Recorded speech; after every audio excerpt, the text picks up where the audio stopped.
Imagine this. You spend years planning the happiest day of your life, every detail, chosen with love, every moment dreamed about since childhood, only to discover your closest friend is secretly plotting to steal it. Sounds insane, right? But that's exactly what happened to me. And by the time she realized what I had done in return, it was already too late. I know what you're thinking. Who would even dare to pull something like that? A stranger, maybe? An enemy? Sure. But your so-called best friend. The one you trusted. With your secrets, your dress fittings, even the embarrassing moments you swore you'd never tell anyone. That's the kind of betrayal that cuts deeper than any knife. From the outside, we looked inseparable. Two girls who had known each other forever, who laughed at inside jokes no one else understood, who promised to stand by each other through everything. People even used to say we were like sisters. Behind her smile, behind every "I'm so happy for you," was something darker, something poisonous. Jealousy dressed up as loyalty. Trust me, never underestimate jealousy hiding behind a smile. It will destroy you if you don't see it coming. The night I found out what she was really planning, I couldn't breathe. Imagine. Opening a message you weren't supposed to see, words that twist your stomach, words that make the air around you feel heavy. That's what happened to me. In that moment, every laugh we'd shared, every late-night conversation, every hug we'd given each other, all of it felt like a cruel setup. I had been living next to a stranger all along. But here's the thing. I didn't break. I didn't cry in front of her. No, I did something she never expected. I stayed quiet. I played along. I let her think she was winning. And that silence, that calm, patient silence, became my sharpest weapon. Have you ever heard this saying? Revenge is best served cold? Well, my revenge wasn't just cold. It was calculated, it was public, and it was devastating. I could still see the look on her face the moment the truth unraveled. The moment her perfect little scheme turned to dust in front of everyone. That image, it burned itself into my memory like fire on paper. But before I tell you how I exposed her, you need to understand how it all began, because betrayals like this don't come out of nowhere. They start with whispers, with small cracks in the foundation you thought was unshakable. And if you're not paying attention, those cracks will swallow you whole. So, let me take you back to the days when I thought everything was perfect. When I believed she was my biggest supporter, when I had no idea that the person standing closest to me was the one sharpening the knife. Life at that moment felt perfect. I was engaged to the love of my life, and every day seemed like a scene straight out of a romantic movie. The invitations were designed, the venue booked, and the color scheme carefully chosen down to the last ribbon and flower. I remember waking up each morning, scrolling through Pinterest boards filled with endless wedding inspiration, and feeling an overwhelming rush of excitement. Every detail mattered, from the cake flavor to the napkin folds, and I was determined to make this day unforgettable. Not just for me, but for everyone we loved, by my side, always offering help, laughs, and what seemed like endless encouragement was my best friend Emily. We had been inseparable for years, our lives intertwined in ways most people only dream of with a close friend. She attended every dress fitting, offered opinions on the seating chart, and even helped me taste test the appetizers, all while exclaiming how thrilled she was for me. Her presence was comforting. It's almost like having a safety net for every stressful wedding decision. And yet, if I'm honest, there were subtle moments that now, in hindsight, make my skin crawl. A comment here, a glance there, that tiny flicker of something I couldn't name at the time. "Wow, you're lucky. I mean, if it was me, I'd probably choose a different dress," she said one afternoon, standing behind me as I examined the lace on my gown. At the time, I laughed it off, thinking she was teasing, trying to inject some humor into my excitement. But the words now echo in my mind with a different weight, a different sting. Another evening we sat together, sipping wine and discussing flower arrangements. "I just don't know why anyone would pick peonies over roses," she murmured, tilting her head as she studied my chosen bouquet. "I guess some people like things more traditional." Her voice was sweet, the smile in place. But there was a subtle undercurrent I didn't catch, then a tiny jab, almost disguised as curiosity, that hinted she might not be entirely happy for me. Despite these moments, life was bright and full of laughter. I would gush over my fiancé, detailing each idea for the wedding day down to the smallest decorative candle. And Emily would nod, always offering what seemed like genuine support. We joked about who would cry first at the ceremony and laughed over stories from our shared past, reminiscing about mischief in high school and late-night drives that ended in belly-aching laughter. To everyone else, we were the picture of friendship, perfect in every way. But even in paradise, there were the tiniest small moments that I chose to ignore because I didn't want to believe anything could be wrong. I chalked them up to jealousy or nerves, telling myself that maybe her remarks were nothing more than casual observations. She's just joking, I reassured myself, when one comment lingered longer than it should have. She wouldn't do anything to ruin this. At first, I brushed it off as harmless, a little quirk in our otherwise flawless friendship. But as these subtle hints accumulated, like tiny threads of tension woven into the fabric of our daily lives, a quiet unease began to creep in.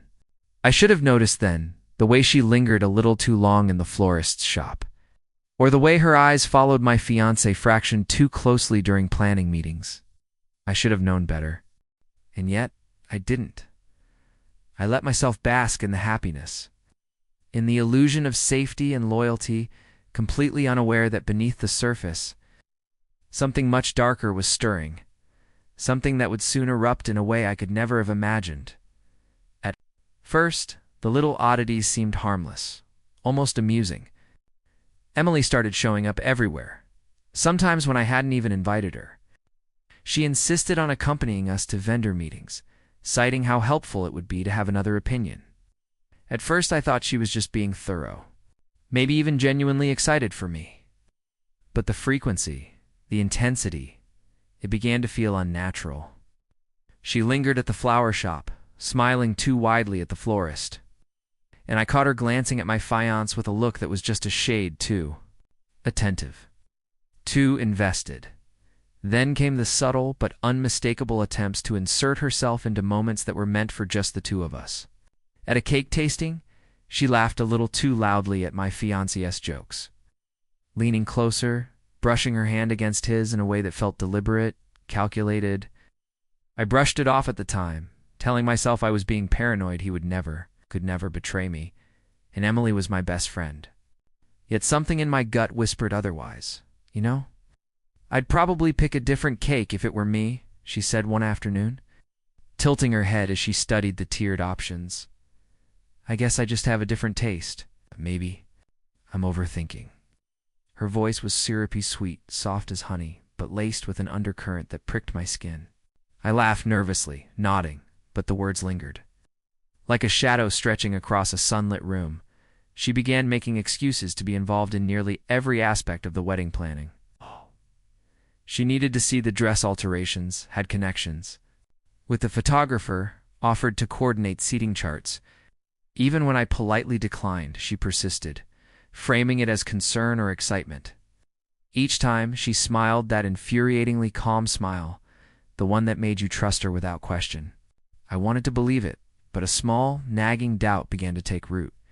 The tipping point was the dress fitting. She insisted on coming along for moral support, but instead of standing back, she tried on a gown from the boutique's display, laughing and spinning in front of the mirrors as though she were auditioning for my day.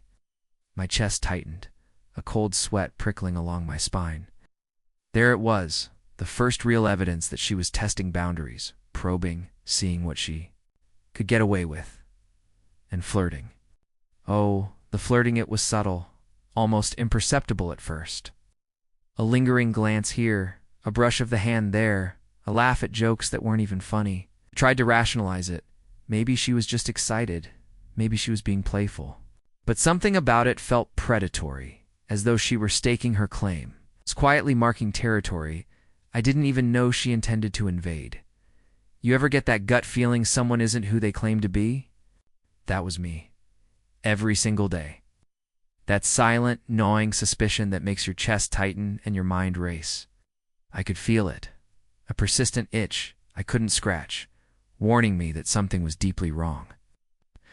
And every time she smiled at me, every time she feigned concern or feigned laughter, that feeling grew stronger, louder, until it became impossible to ignore. The worst part was the ambiguity.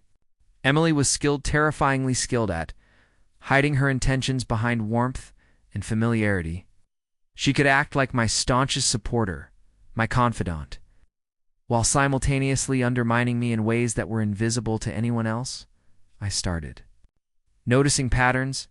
She would subtly shift conversations toward my fiancé, test reactions, gauge responses, gather information I never thought anyone else could know.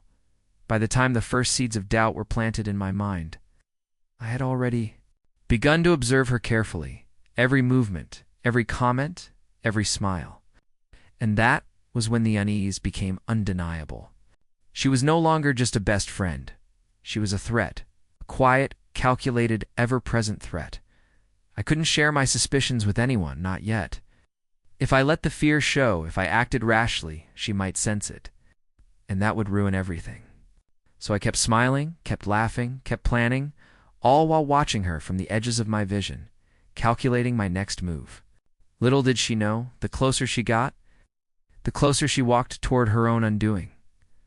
I should have seen it sooner. The way Emily began maneuvering herself into every corner of my wedding plans. But by the time the full extent of her betrayal became clear, it was already too late for denial. At first, it was subtle little messages to vendors, almost casual, asking if they could make adjustments because she knew what would be best. The florist, the caterer, even the photographer received her carefully worded notes, all signed, with a friendly flourish, but the implications were sinister. She made excuses about me being overwhelmed, claiming I couldn't handle the stress that I might be making poor decisions, and the vendors, trusting her guidance, began accommodating her suggestions. It wasn't long before the rumors started, quiet whispers in the background, casual observations from friends and acquaintances that Emily had planted expertly. I heard she's been so difficult lately. It must be stressful, planning all of this alone. Did you notice how demanding she's been with the cake designer? Each comment, innocent on the surface, served to chip away at my image too. Make me seem fragile, incapable, unworthy of the day I had spent years dreaming about. The more she spoke, the more convincing her narrative became, and slowly, some of the people I trusted began to doubt me. Then came the digital proof, the messages I wasn't supposed to see. My phone buzzed one late night, a notification flashing across the screen that would change everything. Emily had accidentally left a thread open on my laptop, her fingers betraying her in texts to friends who weren't even invited. The words jumped out at me and my stomach dropped. She was telling people she was the bride. That's right, my best friend, the person I trusted with everything, was masquerading as me in conversations with vendors, family, friends, even some of our mutual acquaintances. She painted herself as the one preparing the wedding, as the one deserving of attention, love, and celebration. I stared at the screen for what felt like an eternity, disbelief and fury coiling together like venom in my chest. That was the moment. It hit me, she didn't just want to ruin my wedding, she wanted to take it from me completely. Every smile she had offered, every comforting word, every shared laugh had been a mask. A carefully constructed illusion designed to allow her to slide into my life, into my day, into the very fabric of my happiness, and claim it as her own. It was almost poetic in its audacity. She had played the role of the supportive friend so convincingly that anyone observing from the outside would have believed she had my best interests at heart. Meanwhile, she was rewriting the narrative behind closed doors, sending fake confirmations. 2 vendors, changing seating charts and subtly shifting appointments to ensure I appeared frazzled and incapable. Every move was calculated, every action designed to elevate herself while undermining me, piece by piece, until the foundation of my wedding began to crumble. As I read through the threads, the cold reality settled in. Emily had a strategy, and it was ruthless. She had considered every detail, every potential obstacle, every way to discredit me before the day even began. And somehow, despite her manipulations, she had grown careless, leaving small hints, tiny breadcrumbs, that only someone paying close attention could pick up. I had been watching, learning, noting. Even if I hadn't realized the extent of the threat until now, that realization, sharp and piercing, marked a turning point. I could no longer be passive. The shock and disbelief that had paralyzed me for weeks needed to transform into action. I was done being the victim, done being the character in her twisted story. It was time to take control, to let her believe she had the upper hand while I quietly gathered the ammunition I would need to expose her. By the time the wedding day arrived, everything was already in motion, though she had no idea. I would let her confidence grow, let her continue weaving her web, all while preparing the reveal that would shatter the illusion she had spent months building. Every text, every altered chart, every whispered rumor would serve as evidence. Every moment she believed she was winning only tightened the trap, and that's when I stopped being the victim and started planning my revenge. Once I realized the extent of Emily's betrayal, I knew that acting impulsively would ruin everything. If I confronted her too soon, the plan would collapse. She would slither away unscathed, leaving me humiliated and defeated.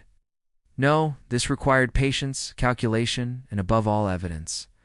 I began gathering proof meticulously, screenshots of her messages, confirmations from vendors she had tried to manipulate, even recordings of her casual boasts to mutual friends. All of it went into a carefully organized folder labeled, almost mockingly, Emily's undoing. Every interaction she had with vendors was cross-checked. I called florists, caterers, and photographers individually, pretending to be worried about double-checking details. Each confirmation reinforced the story I already knew to be true. She had been orchestrating chaos while pretending to be the helpful best friend. Seeing her lies exposed in black and white gave me a strange, intoxicating sense of power. Every deceptive text, every calculated smile she had thrown my way was now a weapon waiting to be deployed. But I didn't stop there. I decided to give her just enough rope to hang herself. I fed her false information strategically, planting tiny seeds that would inevitably reveal her intentions to others. A fake seating change here, a misdirected vendor request there. I watched silently as she relayed this information to other people, blissfully unaware that I was monitoring every move. With every misstep she made, my anticipation grew. Honestly, watching her dig her own grave was the only entertainment I needed during those stressful weeks. Meanwhile, Emily continued to operate under the assumption that she was in control.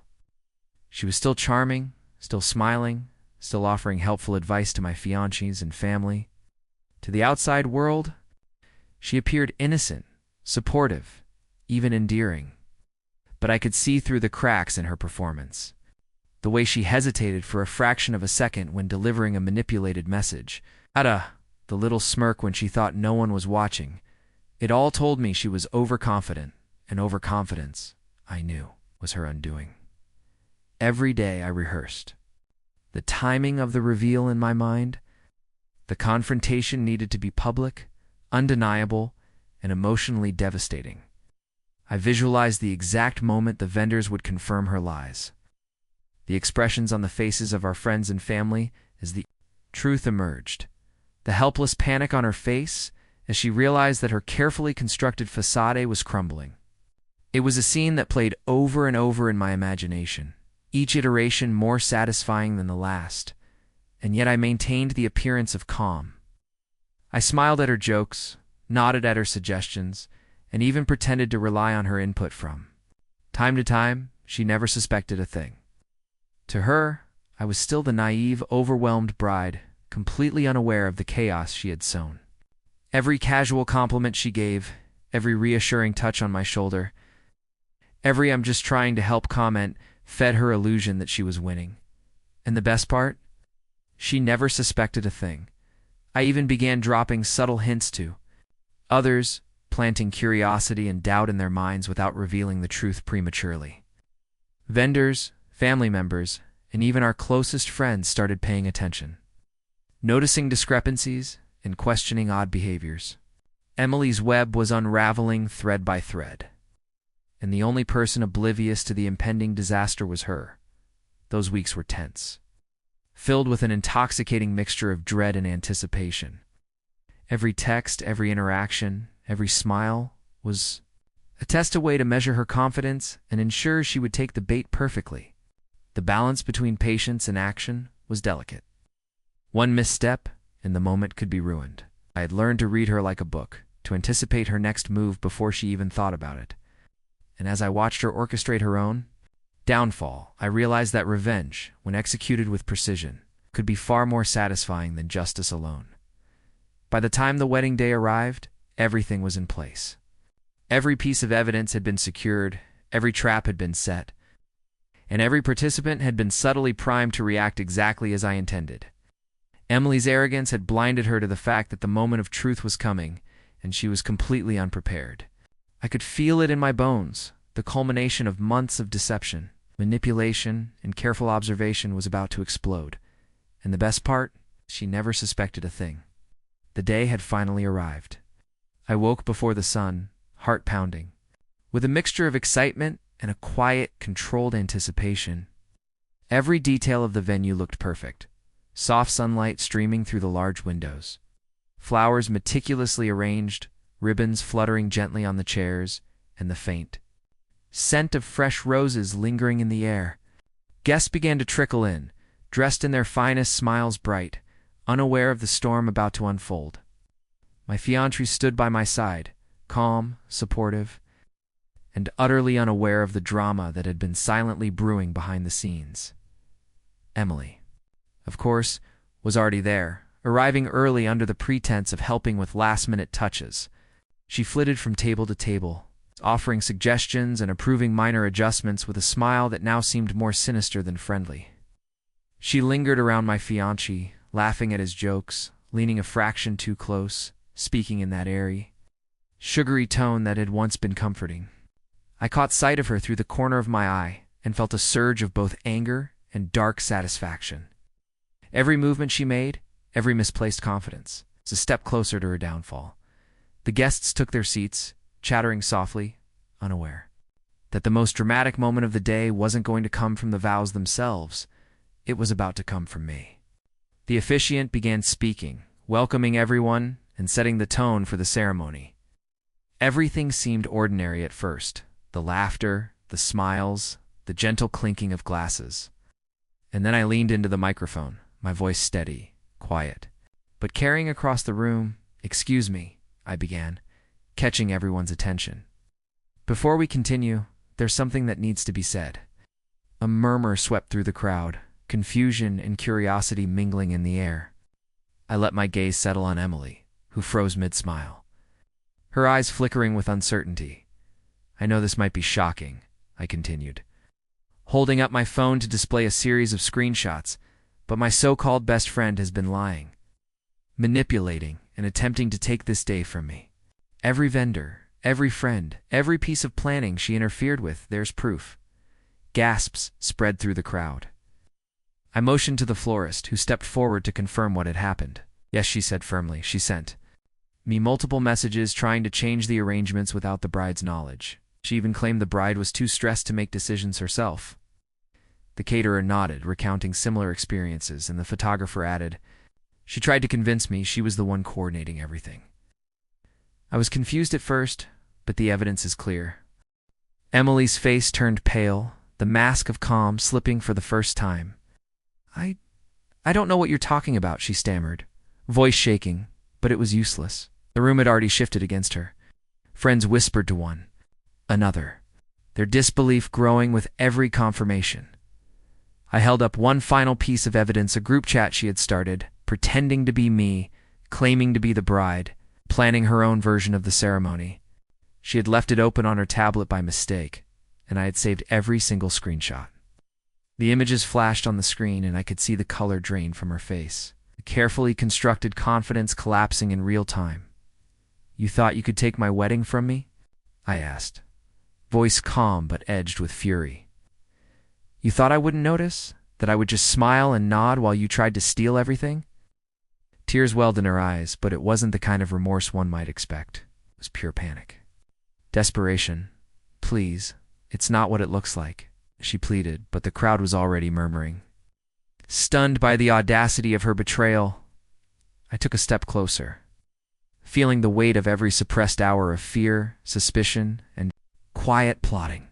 "No, it is exactly what it looks like. And now, everyone knows the truth. She began to crumble entirely, her voice breaking as she tried to explain herself, each word only highlighting the enormity of her deceit. The officiant, unsure how to proceed, gestured for security, and soon she was being escorted out of the venue, sobbing, humiliated, and utterly defeated. The irony was almost poetic. The girl who had attempted to steal the spotlight, to rewrite the story of my wedding, was now leaving under the gaze of everyone she had tried to deceive. The guests, initially shocked, erupted into applause. Not just for me, not just for the reveal, but for the sheer satisfaction of justice served in the most dramatic way possible. My fiancé took my hand, squeezing it gently, a silent acknowledgement that we had survived not only the usual wedding stresses, but a betrayal that had threatened to unravel everything. I looked out at the room, scanning the faces of friends and family, and allowed myself a moment to breathe. Some people say revenge isn't worth it, I said quietly, addressing the audience as if they were there beside me. But tell me, wouldn't you have done the same? In that instant, all the months of fear, doubt, and quiet planning crystallized into one perfect moment of vindication. Emily's lies lay exposed, every manipulation laid bare for the world to see. And while she disappeared from the room in tears, I felt an unexpected rush, not cruelty, exactly, but a profound sense of justice. Balance restored. The rest of the ceremony continued, but the tone had shifted. Guests whispered excitedly, casting glances at the now empty space where Emily had sat, as if to savor the memory of her fall. My fiancé and I exchanged glances, sharing a quiet, knowing smile. This was our day, our moment. And nothing, not even the treachery of someone once considered a friend, could take that away. By the time the vows were exchanged and the ring slipped onto our fingers, I knew that the revenge had been perfect, complete and undeniably satisfying. The air felt different after Emily was escorted out lighter. Somehow, as if the room itself had exhaled. Guests whispered among themselves, their expressions a mix of shock, admiration, and disbelief. But most importantly, they were on my side. Friends I had once worried about losing to her subtle manipulations came forward to offer hugs, congratulations, and reassurances. Each embrace reminded me that loyalty mattered, that the bonds we build over time are far stronger than the temporary illusions someone like Emily could create. My fiancé, steadfast as ever, stood beside me throughout the chaos, his hand never leaving mine. In a quiet moment, he squeezed my hand and whispered, "I knew from the start you'd handle this perfectly." His calm presence, his unwavering trust, reinforced everything I had fought to protect. It was no longer just about the wedding. It was about the life we were building together and the foundation of honesty and respect that would sustain it. Meanwhile, Emily's world had begun to crumble in ways I had anticipated but still relished. Mutual friends, those who had once been caught in her web of deceit, started cutting ties, realizing that her betrayal wasn't a one-time lapse in judgment, but a pattern. The community, previously unaware of the depth of her manipulation, buzzed. With gossip, her carefully curated image of charm and reliability shattered almost instantly. Leaving her exposed as someone who would betray those closest to her for selfish gain, the irony was not lost on me. She had aimed to take my happiness, my special day, my trust stand, yet she ended up with nothing. Invitations rescinded, friendships severed, and a reputation in ruins. People who had once admired her now kept their distance, exchanging wary glances and whispers about the friend who had tried to claim a life that wasn't hers. It was poetic in a darkly satisfying way, that her own actions had ensured she would be remembered not for charm or wit, but for betrayal and arrogance. I couldn't help but reflect on the lessons embedded in the chaos Emily wanted to take. Everything from me. Instead, she lost everything she had. Every manipulation, every lie, every carefully plotted scheme came crashing down in a spectacular, undeniable way. The satisfaction was deep, not just because she had been exposed, but because it affirmed a truth I had always known. Deception can never fully hide in plain sight, and true loyalty, patience, and courage can overcome even the most calculated betrayal. And yet, even as I celebrated my victory, a shadow lingered in my thoughts. This wasn't the first time Emily had attempted to manipulate or betray those around her, though it was certainly the most audacious. I remembered fleeting incidents. From the past moments I had brushed off or laughed away, small warning signs that now seemed far more sinister in hindsight. Each one hinted at a deeper pattern, a history of envy and cunning that had been carefully masked beneath charm and smiles. The thought sent a shiver down my spine, not out of fear but curiosity. What else had she done, in moments and places I would never know?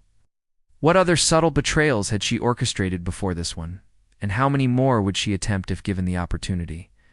It was a reminder that vigilance, discernment, and self-respect are essential tools, not just in weddings or friendships, but in every aspect of life.